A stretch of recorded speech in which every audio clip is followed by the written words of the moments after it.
नमस्कार दोस्तों, मैं हूं आशीष और आप सुन रहे हैं best horror podcast Hindi horror stories. आज की कहानी है मर्डर्स की मिस्ट्री। उम्मीद करता हूं कि आप सब बहुत अच्छे होंगे। मेरे बहादुर दर्शकों, थ्रिल और चिल्स के एक और रोंगटे खड़े कर देने वाले नए एपिसोड में आपका फिर से स्वागत है। भूत प्रेत, पिशाच और शैतानों की रोमांचक कहानियां आपको इस चैनल पर सुनने को मिलती हैं। अगर आपको ऐसी ही वीडियोस देखना पसंद है तो चैनल को सब्सक्राइब करके अभी हमसे जुड़ जाइए, क्योंकि हमेशा हम ऐसी ही यूनिक एंड सस्पेंस से भरी कहानियां लाते रहते हैं। तो कहीं वो आपसे मिस ना हो जाए तो हेडफोन लगाए और कमरे की लाइट्स बंद कर लें, क्योंकि डरावनी यात्रा शुरू होने वाली है। और हाँ, मैंने हाल ही में एक सस्पेंस और हॉरर से भरी कहानी नाबालिग घोस्टात्मा एक्सप्लेन की है। अगर आपने इसे मिस कर दिया है तो उसका लिंक डिस्क्रिप्शन में है, जाकर जरूर देखें। तो आइए ज्यादा समय बर्बाद न करते हुए सुनते हैं आज की यह कहानी, जो सच में बड़ी ही जबरदस्त है, जिसमें इमोशंस, डर और सस्पेंस है, जिसका आपको बेसब्री से इंतजार है। सफेद कांच की खिड़की से सूरज की किरणों ने ईशान के कमरे में दस्तक दे दी थी, किंतु 17 वर्षीय ईशान अब भी सोया हुआ था। पिछले कुछ दिनों से उसकी तबीयत कुछ ठीक नहीं थी। उसके पिताजी और दादी के मध्य की वार्तालाप की आवाज उसके कमरे तक आ रही थी। मोहन, मैं तुम्हें कब से कह रही हूं, इस घर में हवन करवा लो। माँ, तू भी ना, कितनी बार कहा है तुम्हें मैंने कि मैं इन चीज़ों को नहीं मानता। तू नहीं मानता होगा, पर मैं मानती हूँ। इस घर में हवन करवा ले। मुझे रात को नींद नहीं आती है, कुछ अजीब सा महसूस होता है मुझे। माँ, कुछ भी नहीं है इस घर में ऐसा। अब फालतू की बातें मत कर सुबह सुबह। मालती, खाना तैयार हो गया हो तो दे दे, मैं ऑफिस चला जाऊं। मोहन खुराना अपनी माँ की बात को काट देता है। उसकी माँ उसकी बातों से निराश हो जाती है। मालती टिफिन लेकर आती है। मोहन खुराना अपने जूते पहनने लगता है। उसकी माँ मालती की तरफ देखती है। बहू, अब तू ही समझा इसे, मेरा कहना तो यह मानेगा नहीं। आप माँ जी की बात क्यों नहीं मान रहे हो? हवन करवा लो ना घर में। अब मालती, तू भी माँ की तरह करने लगी। कितनी बार कहा है, कुछ भी नहीं है इस घर में। पर वर कुछ भी नहीं, मुझे कुछ भी नहीं सुनना है। मोहन खुराना अपनी पत्नी मालती पर खींचता है। अच्छा देख मोहन, या तो तू इस घर में हवन करवा ले या फिर इसे कपूर को बेच दे। माँ, तू पागल हो गई है क्या? इतनी मुश्किल से इस घर को बनवाया है मैंने, अब तू कह रही है कि मैं इसे बेच दूँ? मुझे कुछ नहीं सुनना है, मैं जा रहा हूँ। खुराना गुस्से में घर से बाहर निकल जाता है।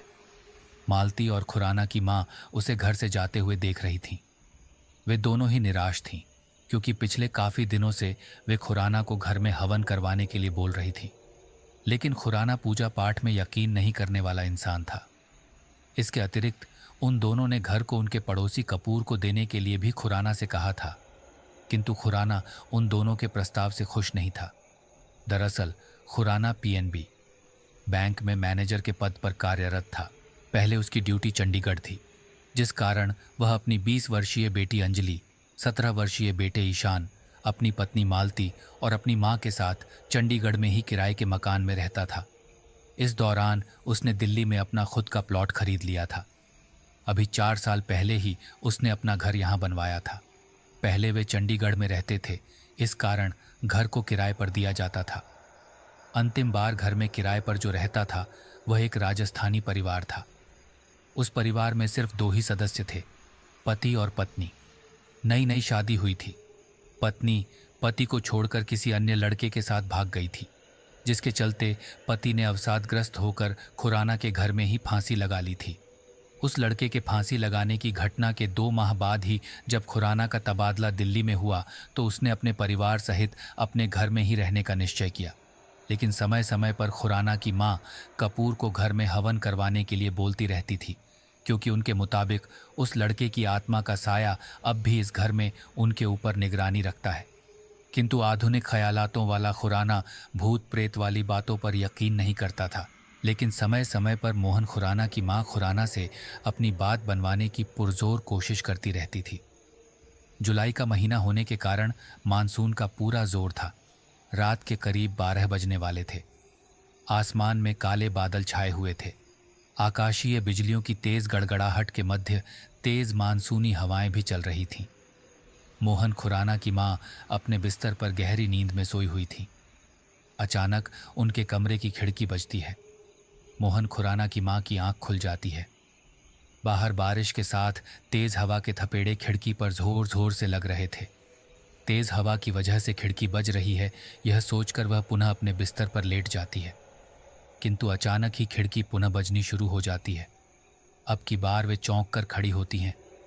वे हिम्मत जुटाकर बज रही खिड़की की तरफ जाती है। क कौन है? वे दबी हुई आवाज में बोलती हैं। सामने से उन्हें कोई जवाब नहीं मिलता है। खिड़की का बजना भी बंद हो जाता है। हालांकि तेज हवा के साथ खिड़कियों से टकराती बारिश की बूंदों की आवाज उन्हें जरूर सुनाई दे रही थी। अपने मन का वहम समझकर वे वापस अपने बिस्तर पर सोने के लिए मुड़ती हैं, लेकिन अचानक ही फिर से खिड़की बजने लग जाती है। कौन है?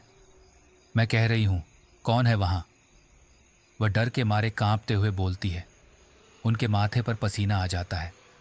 खिड़की बजनी पुनः बंद हो चुकी थी। वह हिम्मत जुटाकर खिड़की के हत्थे को पकड़ती है और खिड़की को खोलती है। बाहर जोरदार बारिश हो रही थी। आसमानी बिजलियों की तेज गर्जना हो रही थी। कौन है? वह फिर से बोलती है, लेकिन किसी ने प्रत्युत्तर नहीं दिया। उनके हृदय की धड़कन बढ़ी हुई थी। वे खिड़की को बंद करने के लिए पुनः उसके हत्थे को पकड़ती है और धीरे से बाहर की तरफ धक्का देती है। भूत, भूत! लाल आंखों वाले काले साए को देखकर वह जोर से चीख पड़ती है। अपनी मां की आवाज सुनकर खुराना, उसकी पत्नी मालती और अंजलि दौड़ते हुए उनके कमरे की तरफ आते हैं। मोहन खुराना दौड़कर अपनी मां की तरफ जाता है।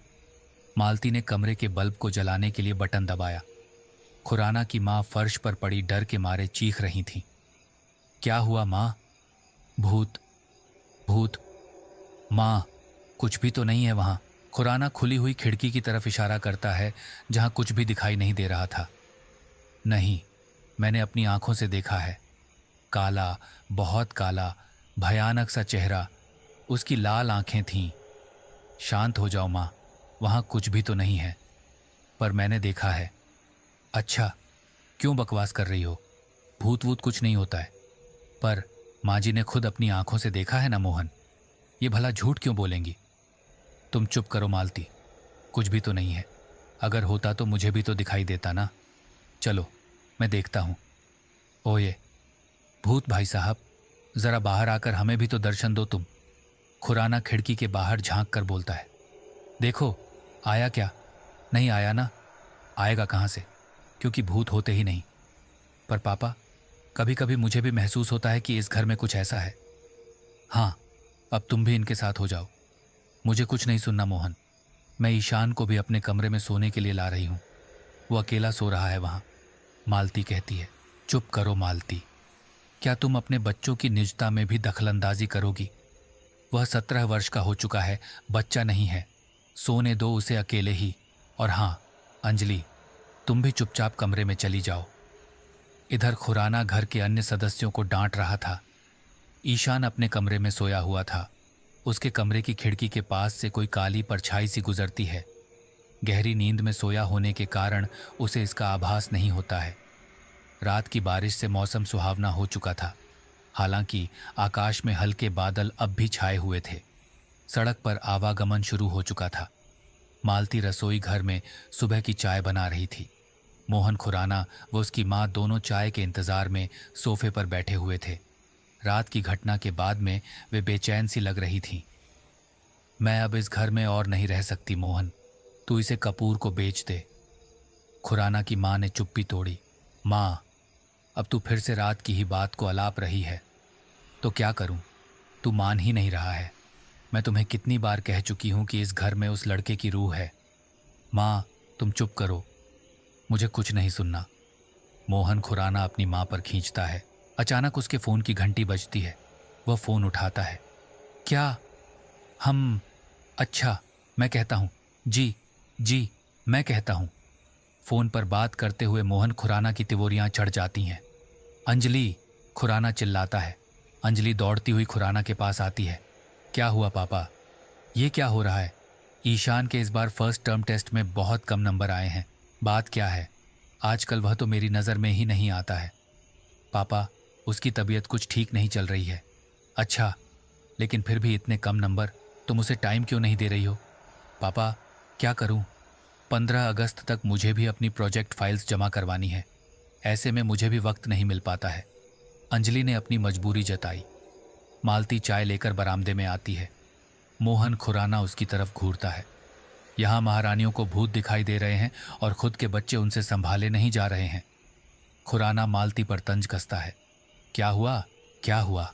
अब तो तुम्हें यह भी बताना पड़ेगा कि इस घर में हो क्या रहा है। तुमने उस साहिबजादे को इतना बिगाड़ रखा है कि उसके फर्स्ट टर्म टेस्ट में सभी विषयों में बहुत कम नंबर आए हैं। तो मैं क्या करूं? घर में 1000 काम होते हैं, मुझे तो समय ही नहीं मिलता। ऊपर से वह पिछले कुछ दिनों से बीमार भी चल रहा है, उसका सिर दर्द हो रहा है। लेकिन आपको तो बच्चों से ज़्यादा अपने काम की पड़ी रहती है। मालती भी गुर्राती है। अच्छा, तो तेरे कहने का मतलब ये है कि मैं बच्चों को समय नहीं देता? ये कोई कहने वाली बात है भला? मालती व खुराना के मध्य पुनः बहस छिड़ जाती है। ईशान अपने कमरे में बैठा मोबाइल फ़ोन देख रहा था। उसकी गोद में एक रजिस्टर पड़ा है। गली के नुक्कड़ पर एक मध्यम वर्गीय घर स्थित है। मुख्य दरवाजे पर लिखा हुआ है, अभिनव कपूर एंड फैमिली। घर को प्रथम दृष्टया देखने पर प्रतीत होता है कि मालिक ने घर को योजनानुसार बनाया है। क्या वे घर को बेचने के लिए तैयार हैं? घर के एक कमरे से मिसेस कपूर की आवाज आती है। तैयार नहीं होंगे तो क्या हुआ, हम कर लेंगे। मतलब क्या है आपका? कपूर की पत्नी आश्चर्यचकित होकर कहती है। तू मतलब के बारे में ज्यादा मत ध्यान दे, उन्हें यह घर बेचना ही होगा। कपूर ने रहस्यमयी नजरों से अपनी पत्नी की तरफ देखते हुए कहा। उसकी पत्नी के कुछ भी समझ में नहीं आ रहा था। रात हो चुकी है। खुराना के घर में शांति छाई हुई थी। ईशान अपने बिस्तर पर लेटा हुआ स्मार्टफोन चला रहा था। उसकी बगल में किताबें पड़ी हुई हैं। उसके कमरे में अंधेरा छाया हुआ है। Yes yes, I clear this stage. अब तो मज़ा आएगा, ईशान बुदबुदाता है। वह अपने मोबाइल को तकिए के नीचे रख देता है और बिस्तर से नीचे उतर जाता है। इधर दूसरे कमरे में खुराना की माँ गहरी नींद में सोई हुई थी। अचानक उनके कमरे की खिड़की बजती है। वह चौंक कर खड़ी होती है। डर के मारे उनका कलेजा मुंह को आ जाता है। वह खिड़की की तरफ बढ़ती है। क, क, कौन है? वह दबी हुई आवाज में बोलती है। उनके बोलते ही खिड़की का बजना बंद हो जाता है। वह वापस अपने बिस्तर पर सोने के लिए आ जाती है। हालांकि डर के मारे अब भी वह कांप रही थी, किंतु कुछ ही देर में सब सामान्य हो गया। बाहर हवा के थपेड़ों की साएं साएं की आवाज उनके कानों तक साफ सुनाई दे रही थी। उन्हें नींद नहीं आ रही थी। इस कारण उन्होंने कमरे का बल्ब जला लिया और एक पुस्तक पढ़ने लगी। कुछ ही देर में वह अपने कमरे से लघुशंका के लिए निकली।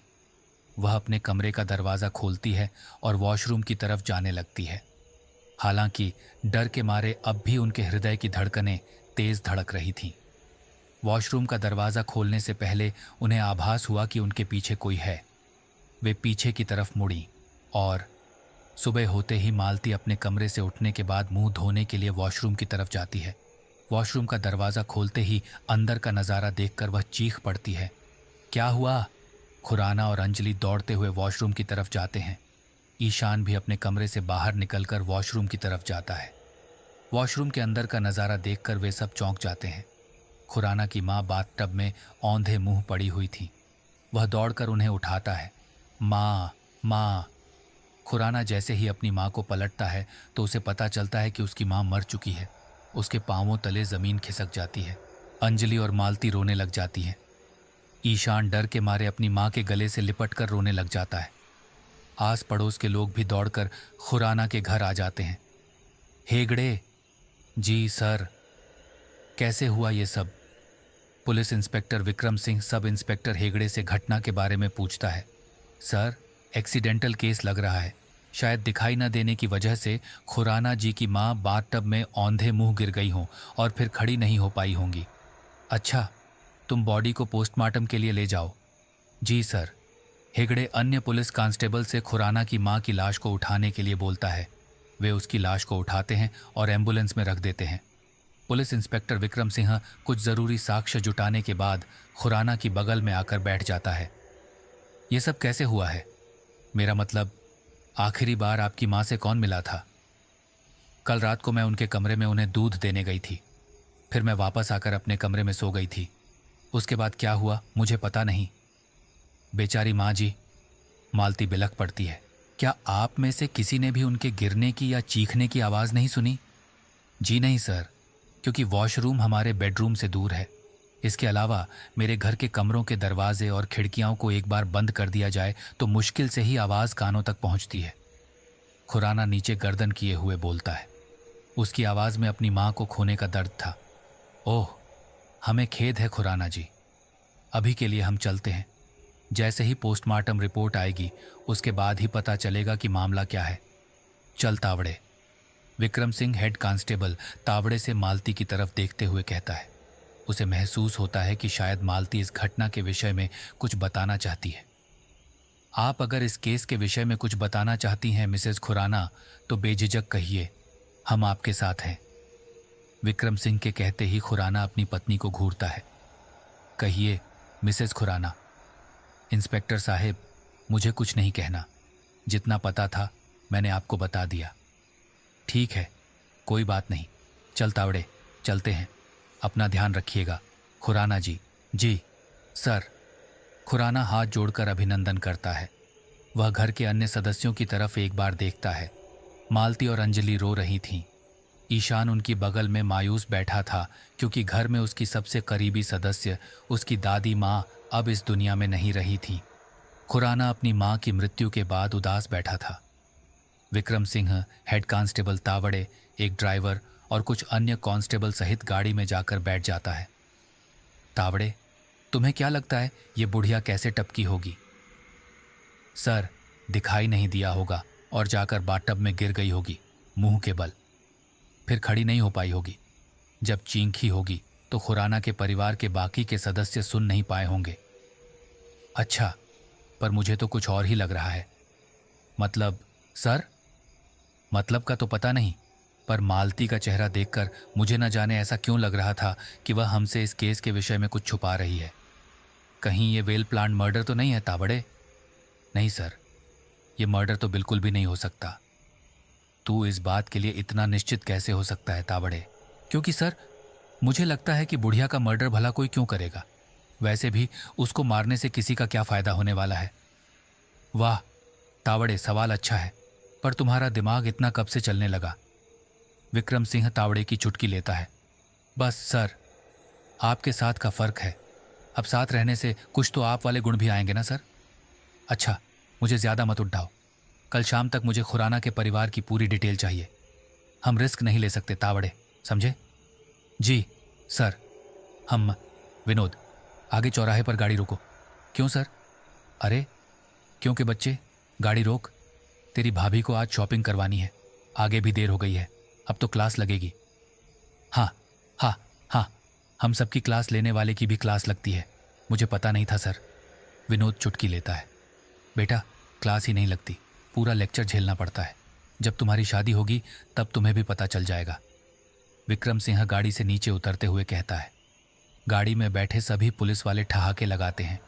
विक्रम सिंह की पत्नी सड़क की दूसरी तरफ खड़ी है। वह नाराज लग रही है। शाम के करीब 8 बजने वाले थे। आसमान पर फिर से मानसूनी बादलों का पहरा हो गया था। ईशान अपने कमरे में अपनी बहन अंजलि की गोद में सिर रखकर लेटा हुआ है। वह अपनी दादी की मौत को लेकर मायूस है। अंजलि एक हाथ से फ़ोन चला रही है तो दूसरे हाथ से वह उसका सिर दबा रही है क्योंकि उसकी तबीयत खराब होने के कारण उसका सिर दर्द हो रहा था। ईशान की नज़र खिड़की पर थी।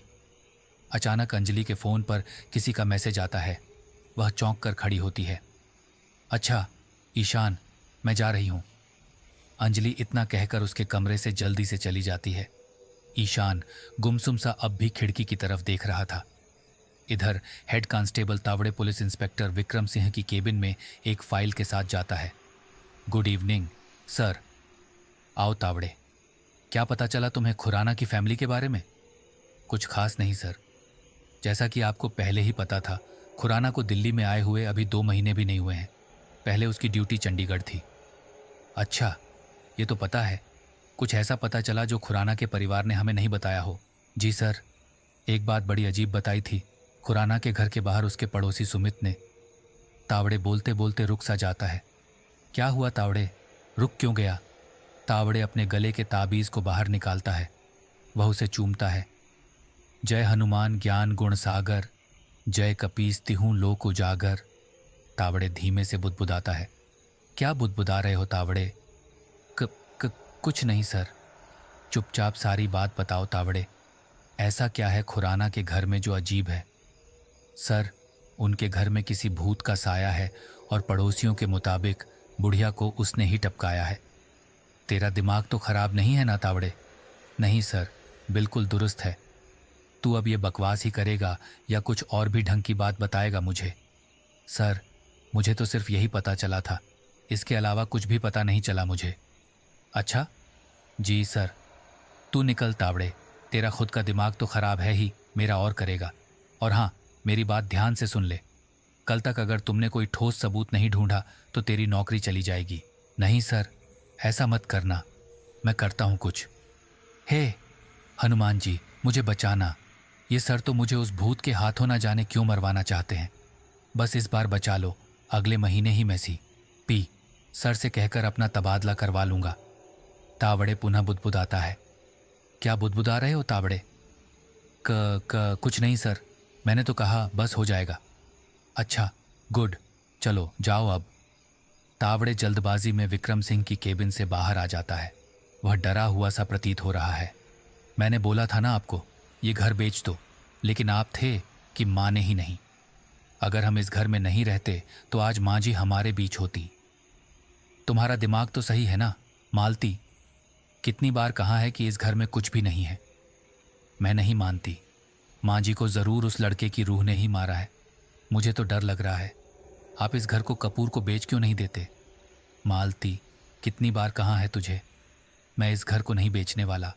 भला 20 लाख के घर को 10 लाख में ही मैं कैसे बेच दूं? अच्छा, तो आपको पैसों की पड़ी है? मालती, बात पैसों की नहीं है। तू खामखा इस घर को बेचने पर तुली हुई है। माँ की मौत बाथटब में डूबने से हुई थी, न कि किसी भूत ने मारा था। और माँ जी के मरने से पहले वाली रात को उन्होंने उस भूत को देखा था। वह क्या था? वो माँ का वहम था। वैसे भी भूत वूत कुछ नहीं होता। खुराना और उसकी पत्नी के बीच पुनः बहस छिड़ जाती है। वे दोनों आपस में लड़ रहे थे। इसी दौरान उनके घर की खिड़की पर किसी की परछाई सी नजर आती है, किंतु खुराना और उसकी पत्नी का ध्यान उस ओर नहीं जाता है। खुराना की मां को मरे हुए 3 दिन हो गए थे। पोस्टमार्टम रिपोर्ट और पुलिस द्वारा जुटाए गए साक्ष्यों से सिर्फ इतना ही पता लग पाया था कि खुराना की मां की मृत्यु बाथटब में डूबने की वजह से ही हुई थी। खुराना की मां के बाएं पैर के घुटने पर लाल निशान बन गया था, जो संभवतः बाथटब में गिरने की वजह से बना हो। इसके अतिरिक्त घर की खिड़कियों और दरवाजों के आसपास भी किसी भी इंसान के आने या जाने के पद चिन्हों के होने के साक्ष्य नहीं मिले थे। ऐसे में पुलिस के पास उनकी डेथ को एक्सीडेंटल घोषित करने के सिवाय कोई चारा नहीं था। पुलिस इंस्पेक्टर विक्रम सिंह का शक भी गलत साबित हो गया। अगले 4 दिन तक सब सामान्य रहा। खुराना ने अपनी मां की मृत्यु पर किए जाने वाले सभी संस्कार पूर्ण किए। ईशान की तबीयत भी दिन ब दिन खराब होती जा रही थी। वह दिन भर गुमसुम सा रहता। बीमार होने और अपनी दादी की मृत्यु होने के कारण वह स्कूल भी नहीं गया था। इधर अंजलि भी दिन भर घर के अंदर ही डरी सहमी सी रहती। वह कई बार फोन पर रात भर समय गुजारती है। रात को उसे कभी कभी महसूस होता कि इस घर में कुछ तो ऐसा है जो असामान्य है। उसने इस बारे में खुराना को भी बताया, किंतु 10 लाख रुपयों का नुकसान उठाकर वह अपने घर को नहीं बेचना चाहता था। एक रात एक बार फिर घने बादलों ने आकाश में घेराबंदी कर दी। अंजलि अपने बिस्तर पर सोई हुई थी। शीघ्र ही बारिश शुरू हो चुकी थी। घड़ी की सबसे छोटी सुई रात का 12 बजे का समय दिखा रही थी। आकाशीय बिजलियों की तेज गड़गड़ाहट के मध्य अचानक अंजलि के कमरे की खिड़की पर आहट होती है। अंजलि चौंक कर खड़ी होती है। उसके हृदय की धड़कन बढ़ जाती है। कौन है? कौन है वहां? वह डरते हुए बोलती है। खिड़की बजना बंद हो जाती है। वह वापस अपने बिस्तर पर आकर लेट जाती है और अपने कंबल को उठाकर उसमें डर के मारे दुबक जाती है। उसके बिस्तर पर लेटते ही खिड़की पुनः बजनी शुरू हो जाती है। अब की बार वह सहम जाती है। क क कौन है? वह कांपती हुई आवाज में बोलती है, किंतु उसे प्रत्युत्तर नहीं मिलता है। वह खड़ी होकर खिड़की की तरफ जाती है। वह डरते हुए खिड़की को खोलती है। बाहर मूसलाधार बारिश हो रही थी। अचानक आकाशीय बिजली के गिरने से तेज गर्जना होती है। वह डर के मारे सहम जाती है। वह अपने आप को संभालते हुए खिड़की को पुनः बंद कर देती है। हालांकि अब भी उसके हृदय की धड़कन तेज धड़क रही थी। वह वापस अपने बिस्तर पर जाकर लेट जाती है। कुछ ही देर में सब सामान्य हो जाता है। उसके कमरे की खिड़की पर भी अब किसी तरह की कोई आहट नहीं होती है। किंतु अचानक ही किसी ने उसके कमरे का दरवाज़ा खोला। उसके कमरे में किसी काले साए ने दस्तक दी। उसके चलने से फर्श पर एक अजीब सा घर्षण पैदा हो रहा था। जैसे ही उसके कदमों की आहट उसके कानों तक पहुंचती है, वह चौंक कर खड़ी होती है। वह चीख पाती, उससे पहले ही उस काले साए ने उसे दबोच लिया। उसने अपने बचाव में हाथ पांव मारे, किंतु मुंह पर तकिए का दबाव होने की वजह से उसका दम घुटने लगा। कुछ ही समय में उसका शरीर स्थिर पड़ गया और वह मर गई।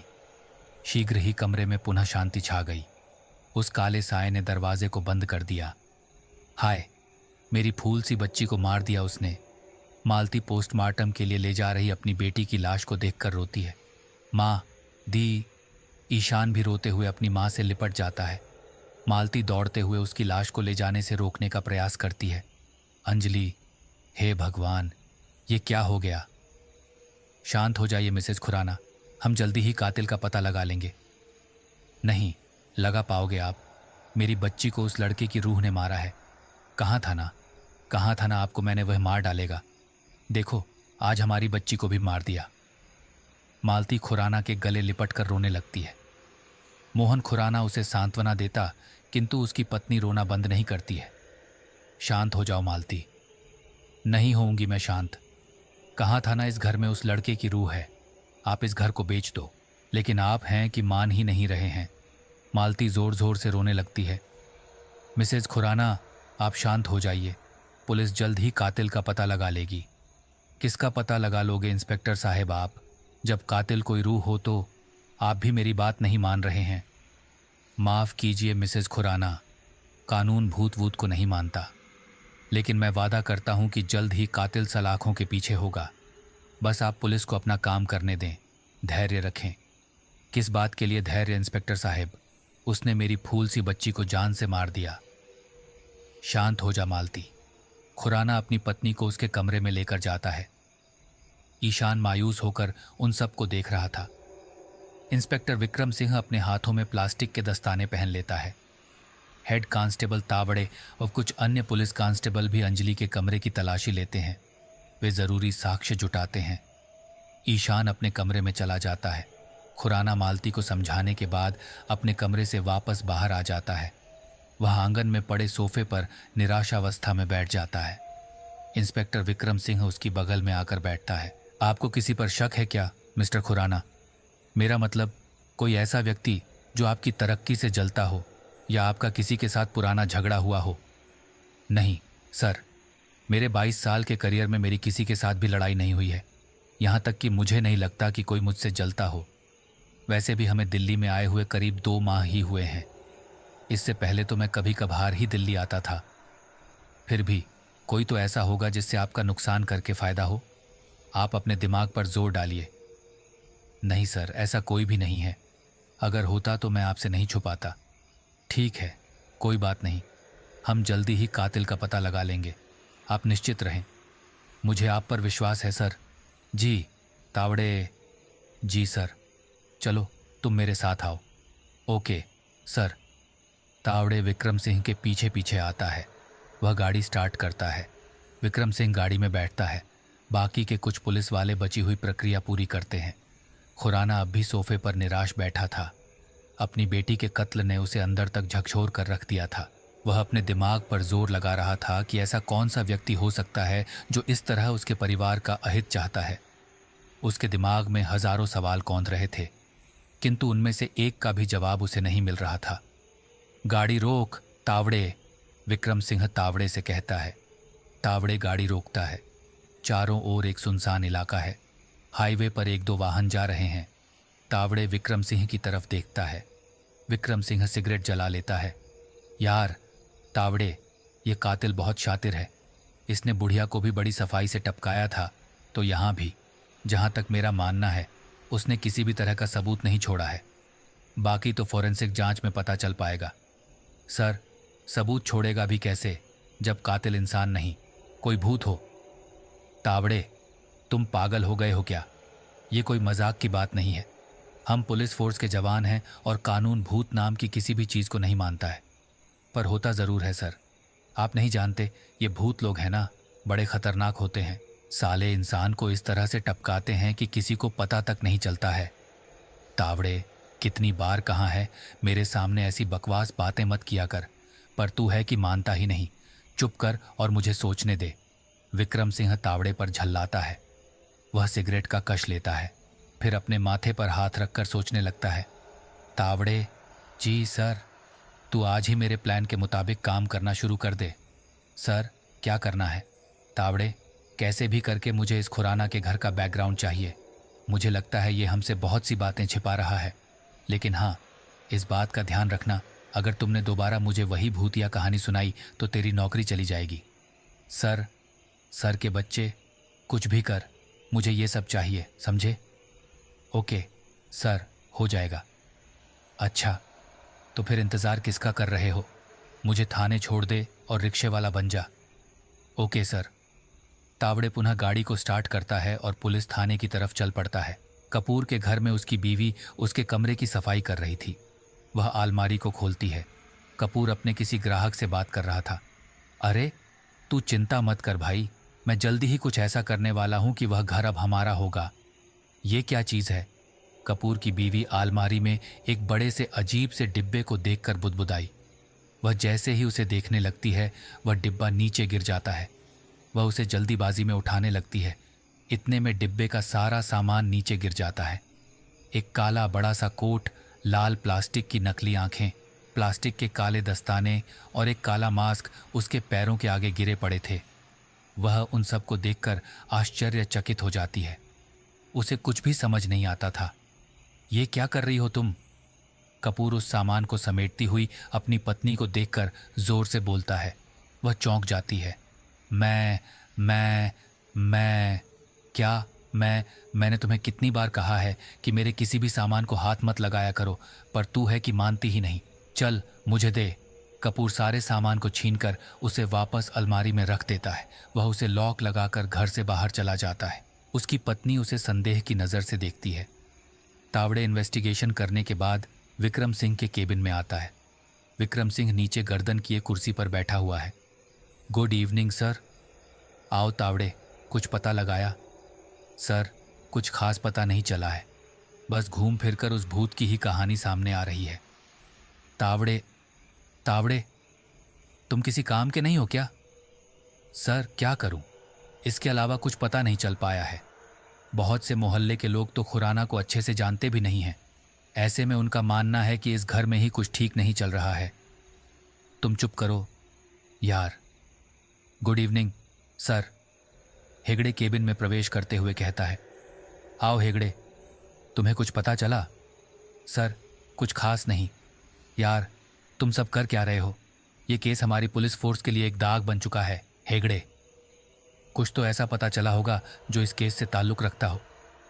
सर, कुछ खास नहीं चल पाया है, बस यही पता चला है कि खुराना को इस घर में आए हुए 2 महीने हुए हैं और उसके यहाँ आते ही सब कुछ गड़बड़ हो रही है।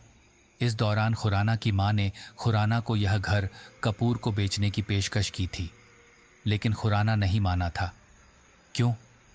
क्योंकि सर, खुराना का घर करीब 20 लाख का है, लेकिन मोहल्ले में हॉन्टेड हाउस का टैग होने के चलते कपूर उस घर का सिर्फ 10 लाख रुपए ही दे रहा था। इस कारण खुराना 10 लाख रुपए का नुकसान उठाकर इस घर को बेचना नहीं चाहता था।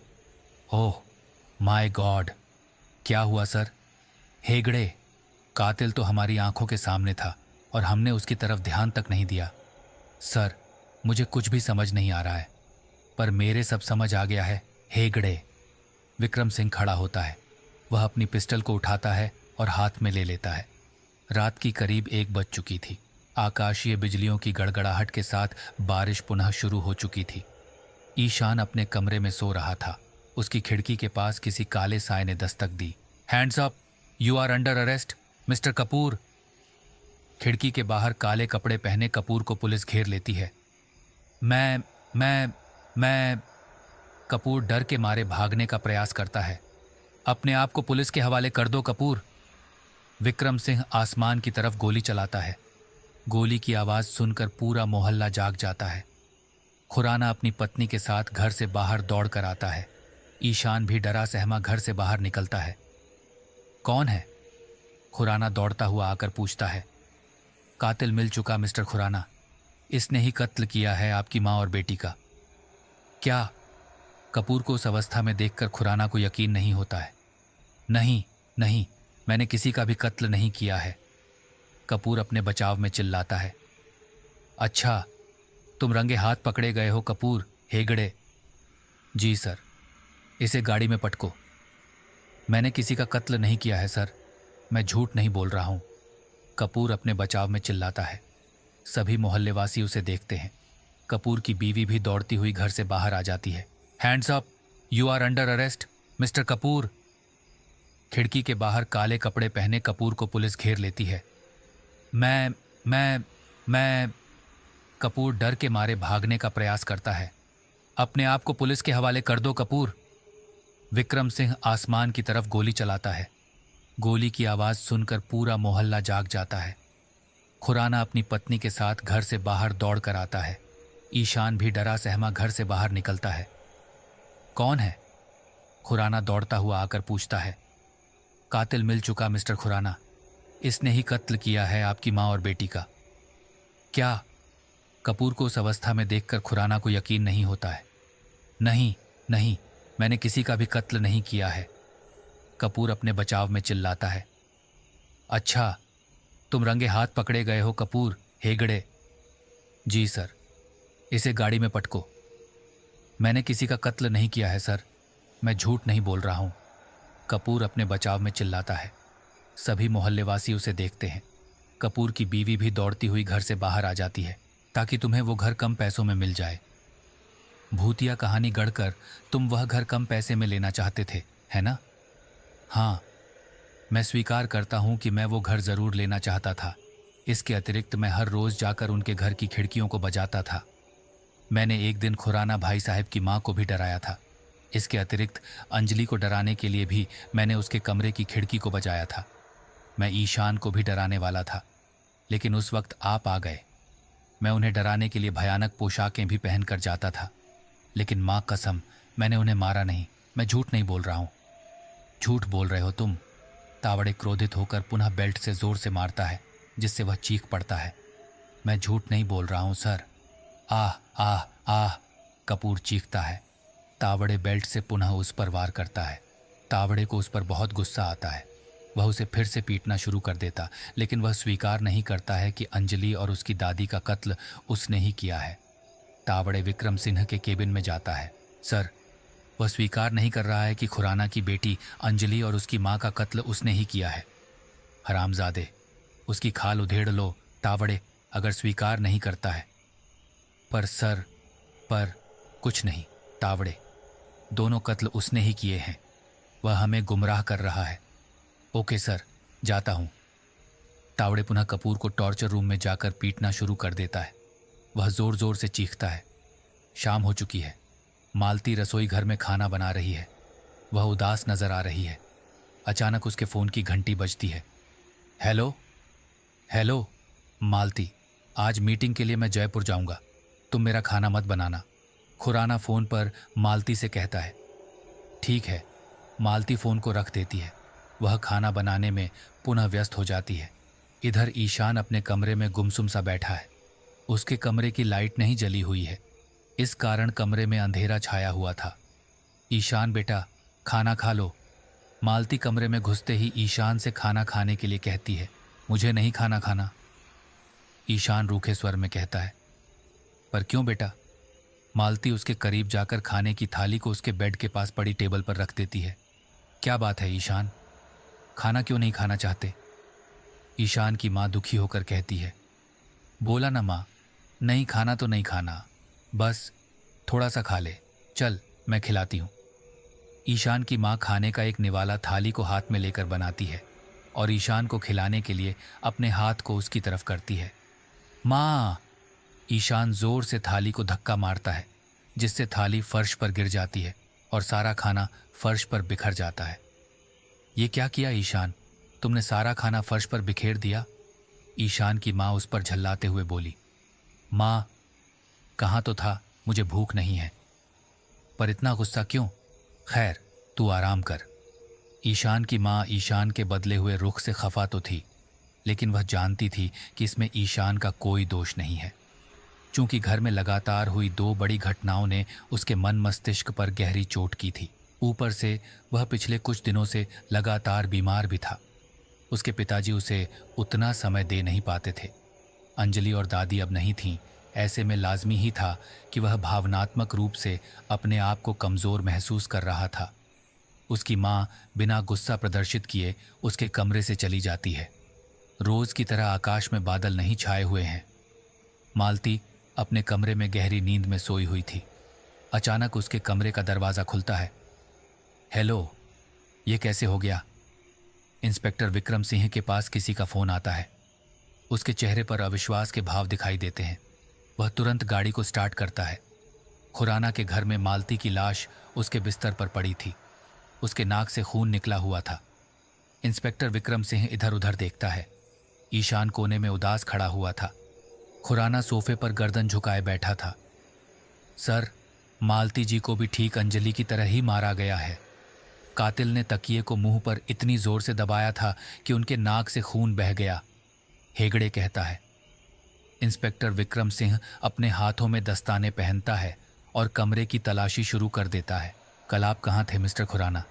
इंस्पेक्टर तलाशी लेते हुए खुराना से पूछता है। सर, मैं कल मीटिंग के लिए शाम की फ्लाइट से जयपुर के लिए निकला था।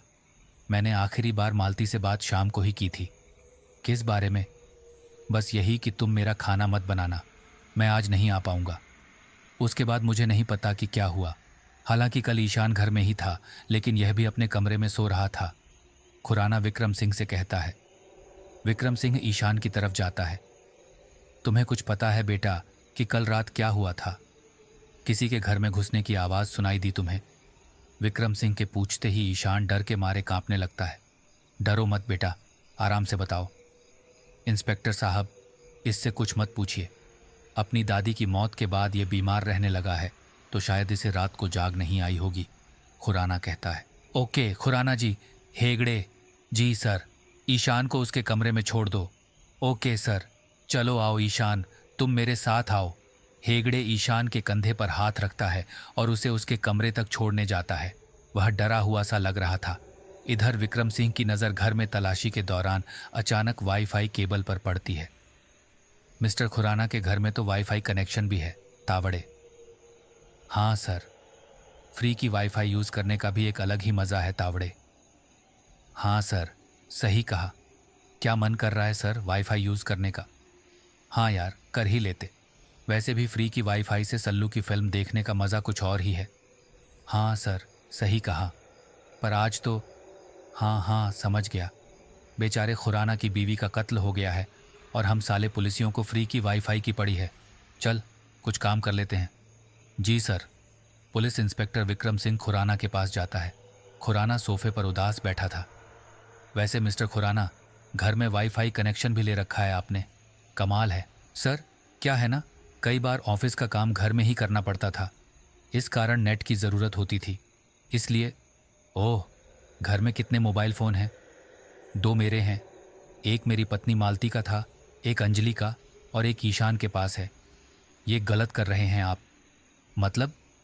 मतलब यही कि ईशान अभी छोटा है, आपको उसे मोबाइल फ़ोन नहीं देना चाहिए। सही कहा, किंतु क्या है ना, आजकल मोबाइल फ़ोन का बच्चे सही से उपयोग करें तो उसके फ़ायदे भी अनेक हैं। वह अपनी फिज़िक्स और मैथ्स के बहुत से सवालों के जवाब मोबाइल के थ्रू पा लेता है। ओह अच्छा, कोई बात नहीं, अभी के लिए मैं चलता हूँ। भगवान आपको इस दुख की घड़ी में शक्ति दे।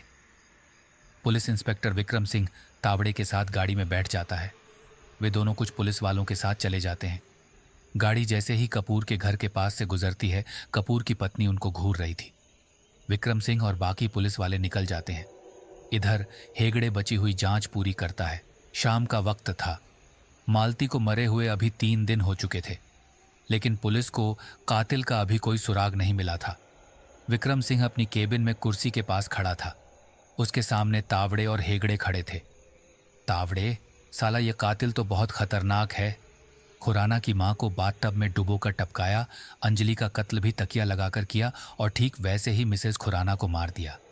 इससे पहले कि ईशान या खुराना में से किसी की बारी आए, तुम दोनों एक काम करो। क्या सर? दोनों एक स्वर में पूछते हैं। तावड़े, कैसे भी करके पता लगाओ कि कहीं खुराना का कोई पुराना दुश्मन तो नहीं है। इसके लिए तुम्हें चंडीगढ़ जाना होगा। शायद डर के मारे खुराना कुछ बताना नहीं चाहता। और हेगड़े, तुम उसके परिवार के सभी कॉल डिटेल्स निकालो। मैं नहीं चाहता कि कोई भी छूटे। कातिल कोई भी हो सकता है। खुराना के घर के 5 फोन्स की कॉल डिटेल्स निकालो। क्या पता कोई सुराग मिल ही जाए। इसके अलावा खुराना के मोबाइल की मेल आईडी से कब और किससे मेल किए गए थे, इसका भी पता लगाओ। साथ में मुझे खुराना के घर की नेट यूजिंग क्वांटिटी रिपोर्ट भी तैयार करके दो। मैं अब किसी भी तरह का रिस्क नहीं लेना चाहता। समझे हेगड़े? जी सर, ये काम अभी शुरू करता हूँ। Okay, good. और तावड़े, तुम? जी सर। अभी रात की गाड़ी पकड़कर चंडीगढ़ जाओ और खुराना के परिवार व दोस्तों का पता लगाओ। समझे? जी सर। तावड़े और हेगड़े दोनों एक साथ विक्रम सिंह की केबिन से निकल जाते हैं। शाम के करीब 8 बजने वाले हैं। मालती का कत्ल हुए आज पूरे 7 दिन हो चुके थे, लेकिन कातिल अब तक पुलिस के हाथ नहीं लगा था। पुलिस का शक जिस इंसान पर था वह कपूर था, लेकिन जिस दिन मालती का कत्ल हुआ था उस दिन कपूर जेल में था। ऐसे में कपूर ही कातिल है, ये बात तो पहले ही खारिज हो चुकी थी। सबूतों के अभाव में पुलिस के लिए तीनों कत्लों में कातिल कौन है, यह एक रहस्य बन गया था। पुलिस इंस्पेक्टर विक्रम सिंह अपनी केबिन में बैठा तीनों मामलों की फाइलें पढ़ रहा था। हेगड़े और तावड़े दोनों उसके केबिन में आते हैं। सर, आपने जो कहा था मैंने सब पता लगा लिया है, लेकिन क्या हुआ तावड़े? सर, मुझे चंडीगढ़ में ऐसा कोई नहीं मिला जो खुराना के परिवार का दुश्मन हो। सच तो ये है कि सभी खुराना के परिवार को पसंद करते थे। खुराना के दोस्तों को जब इस बात का पता चला तो वे बहुत दुखी हुए। अच्छा, हाँ सर। हेगड़े, तुम्हें कुछ मिला? सर, कुछ खास नहीं। खुराना के घर के किसी भी फ़ोन पर कोई धमकी भरा कॉल नहीं आया है, ना ही किसी मेल में कुछ संदिग्ध मिला। ये कैसे हो सकता है? हेगड़े, क्या तुम नेट क्वांटिटी यूजिंग रिपोर्ट लाए हो? जी सर, लाया हूँ। ओके, मुझे दो। हेगड़े रिपोर्ट विक्रम सिंह को देता है। विक्रम सिंह उसे ध्यान से देखता है। Oh my God! Vikram Singh report देखकर चौंक जाता है। क्या हुआ सर? हेगड़े पूछता है। राम सिंह। जी साहब जी। राम सिंह दौड़ता हुआ केबिन में आता है। तुम अभी के अभी तीनों मामलों की पोस्टमार्टम रिपोर्ट लेकर आओ और एक चाय भी। जी साहब जी। राम सिंह दौड़ता हुआ बाहर चला जाता है। लेकिन क्या हुआ तावड़े? सर, मुझे चंडीगढ़ में ऐसा कोई नहीं मिला जो खुराना के परिवार का दुश्मन हो। सच तो ये है कि सभी खुराना के परिवार को पसंद करते थे। खुराना के दोस्तों को जब इस बात का पता चला तो वे बहुत दुखी हुए। अच्छा, हाँ सर। हेगड़े, तुम्हें कुछ मिला? सर, कुछ खास नहीं। खुराना के घर के किसी भी फ़ोन पर कोई धमकी भरा कॉल नहीं आया है, ना ही किसी मेल में कुछ संदिग्ध मिला। ये कैसे हो सकता है? हेगड़े, क्या तुम नेट क्वांटिटी यूजिंग रिपोर्ट लाए हो? जी सर, लाया हूँ। ओके, मुझे दो। हेगड़े रिपोर्ट विक्रम सिंह को देता है। विक्रम सिंह उसे ध्यान से देखता है। Oh my God! Vikram Singh report देखकर चौंक जाता है। क्या हुआ सर? हेगड़े पूछता है। राम सिंह। जी साहब जी। राम सिंह दौड़ता हुआ केबिन में आता है। तुम अभी के अभी तीनों मामलों की पोस्टमार्टम रिपोर्ट लेकर आओ और एक चाय भी। जी साहब जी। राम सिंह दौड़ता हुआ बाहर चला जाता है। विक्रम सिंह सब समझ जाता है। ईशान ने यह सब एक वीडियो गेम के चलते किया था। खुराना को कुछ भी समझ नहीं आ रहा था कि आखिर ईशान ने अपने ही घर के सदस्यों का कत्ल क्यों किया। हे गधे, इसे जल्दी से हॉस्पिटल लेकर जाओ, विक्रम सिंह हेगद्धे से कहते हैं। हेगद्धे और कुछ पुलिस कांस्टेबल उसे हॉस्पिटल ले जाते हैं। तावधे और विक्रम सिंह जरूरी जांच पड़ताल के बाद अगले दिन जब हॉस्पिटल पहुंचते हैं तो ईशान उन कत्लों के पीछे का कारण बताता है। विक्रम सिंह, ईशान के पिताजी और बाकी सभी पुलिस वालों के होश तब उड़ गए जब उसने यह बताया कि वह यह सब वीडियो गेम में मिल रहे निर्देशों के तहत कर रहा था। उसने यह भी बताया कि उसे सबसे पहला टास्क अपने ही घर के किसी सदस्य को मारने का मिला था। फिर उसने दादी को बाथरूम में दबोचा और बाथटब में डुबोकर मार डाला। इसी तरह उसने अंजलि और अपनी मां को भी तकिए से सांस रोककर मारा। कत्ल के दौरान उसे यह निर्देश भी मिले थे कि किसी को पता नहीं चलना चाहिए, इसलिए उसने प्लास्टिक के दस्तानों का उपयोग किया। जब उसने एक एक करके सभी कत्लों की कहानी विक्रम सिंह को बताई तो उनके पैरों तले जमीन खिसक गई। उसके पिताजी को इस बात का जरा भी अंदाजा नहीं था कि बच्चे मोबाइल फोन का इस तरह दुरुपयोग कर सकते हैं। डॉक्टर ने ईशान का चेकअप किया, जिससे पता चला कि वीडियो गेम्स की वजह से उसके दिमाग का एक हिस्सा ब्लॉक हो चुका था। इसी कारण उसे सही गलत का आभास नहीं हो रहा था। वह कई बार भावनात्मक रूप से कमजोर हो जाता तो कभी सामान्य रहता, लेकिन जैसे ही वह वीडियो गेम के संपर्क में आता उसका खतरनाक रूप वापस आ जाता। यह घटना पुलिस के लिए ही नहीं बल्कि पूरे शहर के लिए एक सबक थी कि अभिभावकों द्वारा बच्चों की पर्याप्त मॉनिटरिंग न करने के कारण ऐसे भयानक परिणाम सामने आ सकते हैं। ईशान को अस्पताल छोड़ने के बाद police inspector Vikram Singh, sub inspector हेगदे और हेड कांस्टेबल तावदे वापस पुलिस थाने लौट रहे थे। सर, यह तो मान लिया कि तीनों कत्ल ईशान ने ही किए थे, लेकिन आपको उस पर शक कैसे हुआ? तावदे ने पूछा। तावदे, सच में ये केस मेरे लिए बहुत मुश्किलों से भरा था, क्योंकि ईशान ऐसा करेगा इसका मुझे ज़रा भी शक नहीं था। लेकिन जब मैंने वाईफाई नेट यूजिंग रिपोर्ट देखी तो पता चला कि सबसे ज़्यादा नेट की खपत खुराना के घर में खुराना का फ़ोन नहीं बल्कि ईशान का फ़ोन कर रहा था।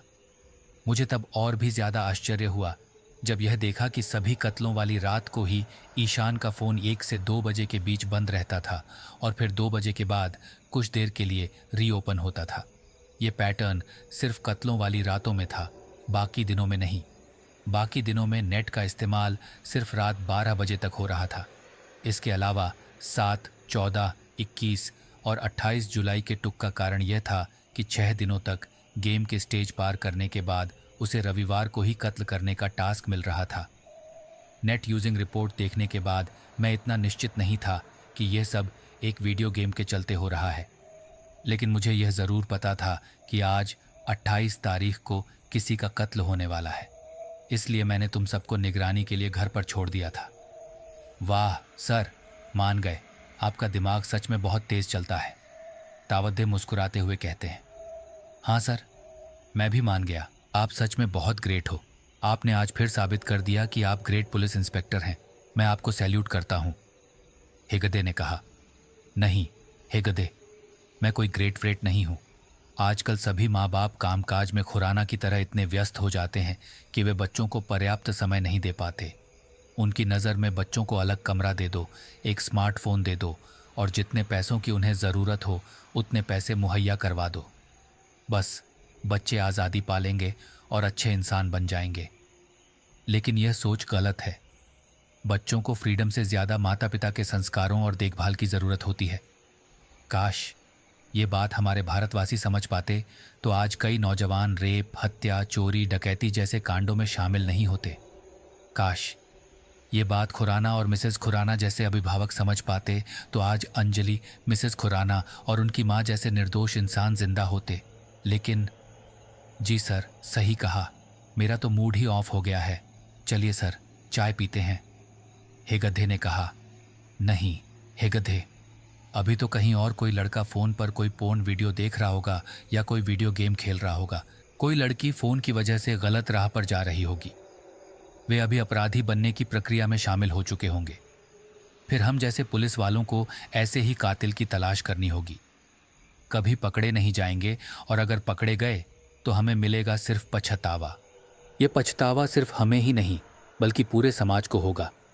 फिर सब यही कहेंगे, काश वह लड़की समय रहते घर आ गई होती, काश हमने अपने बेटे को अच्छे संस्कार दिए होते तो वह रेपिस्ट या गुंडा नहीं बनता।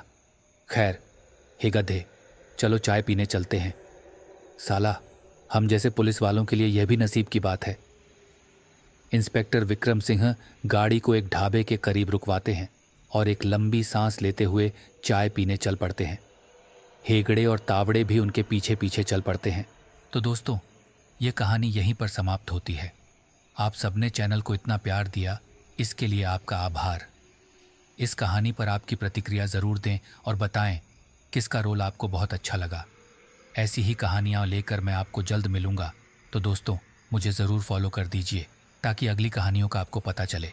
आप सबका दिल से धन्यवाद। जल्द मिलूँगा नई कहानी के साथ।